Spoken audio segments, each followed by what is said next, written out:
안녕하세요. 병달 노가리입니다. 오늘은 마흔 즈음에 어떤 이가 초등학교 5학년 때의 장마철 홍수 기억을 회상하며 작성한 글을 소개하겠습니다.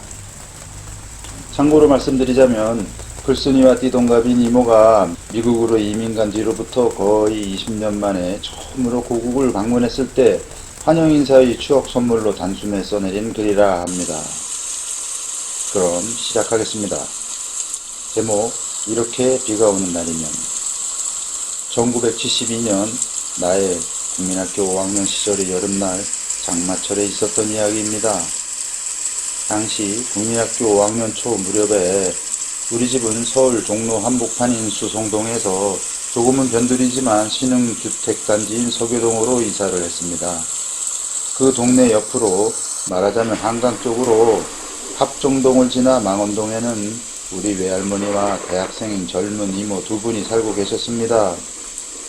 외할머니는 마당 한기퉁이에 자그마하게 양계장을 지어놓고 생계를 꾸리셨습니다.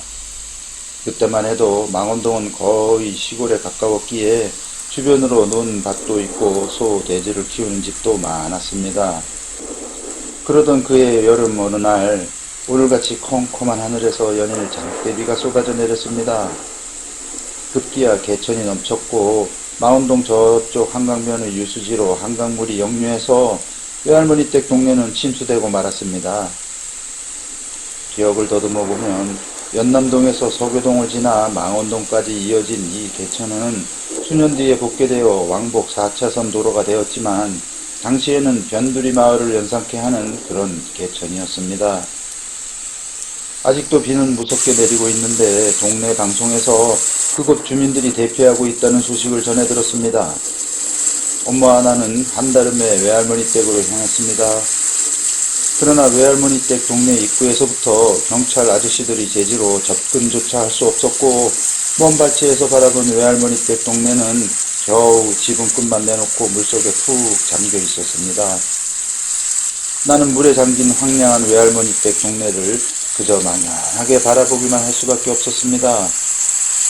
외할머니 댁 동네는 저지대였고 소문자자한 상습 침수지역이었지만 이렇게까지 푹 잠긴 건 이번이 처음이었습니다. 언뜻 정신을 차리고 수소문해보니 주민들 대부분이 근처 성산국민학교로 대피했다고 합니다.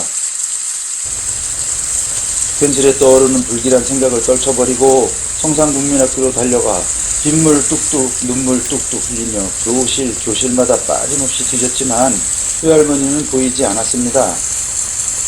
마치 이곳에 안 계시면 이 세상 어디에도 계시지 않을 것 같은 억측으로 다시 뒤지고 또 뒤졌지만 외할머니는 없었습니다. 교실은 그야말로 북새통이었습니다. 책걸상을 한쪽으로 몰아놓고 사람들은 제각각 뒤섞여 자리를 차지하고 있었는데 그 와중에도 이리저리 뛰어노는 아이들이며 밥을 쓰며 우는 아기, 같은 기침으로 병식이 짙은 아줌마, 반대 연기에 긴 한숨을 섞어 내쉬는 아저씨, 이제 그만 집으로 돌아가서 기다려보자 라는 엄마의 말에 굵은 눈물 뚝. 집으로 돌아오는 길에서 허리까지 잠긴 무리에 널빤지 판자를 띄우고 보트놀이를 하는 아이들이 나를 더욱 슬프게 했습니다. 좀 커서 들은 말인데 나는 아주 어린 시절 몇 해 동안을 외할머니 댁에서 자랐다고 합니다.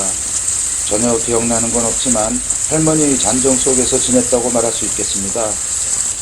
그런 할머니께서 저녁 무렵 무사히 서교동 우리 집으로 오셨습니다.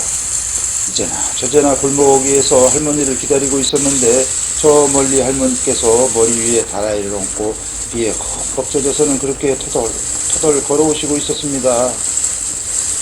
그리고 다라이 안에는 강아지 2마리. 갑자기 불어난 물에 살림살이는 하나도 못 건지고 단지 어린 강아지 2마리만 머리에 얹고 하시는 말씀은 급하게 빠져나오느라 어미게 목줄을 풀어주지 못했는데 강아지를 보듬어 안으시며 침수된 집안 살림보다 어미게 걱정에 더 큰 시름을 토해내시던 할머니, 나흘 정도를 그렇게 지내다가 물이 빠진다는 소식을 전해 듣고 우리는 부랴부랴 외할머니 댁으로 달려갔습니다. 벌써 동네 사람들은 빗자루며 삽을 들고 빠져나가기 시작한 물에 온갖 오물과 찌꺼기들을 흘려보내고 있었습니다. 우리도 서둘러 방 안이며 부엌의 흙탕물을 밖으로 쓸어냈습니다. 물은 불어날 때와 마찬가지로 나갈 때에도 순식간에 빠져나갔습니다. 양계장을 살펴보신 할머니는 닭장 꼭대기에 올라앉아 며칠 동안을 버텨온 씨안탉 몇 마리만을 제외하고는 거의 모든 닭들이 떠내려간 현장을 확인하시고 혹시나 했던 바람을 접고야 말았습니다.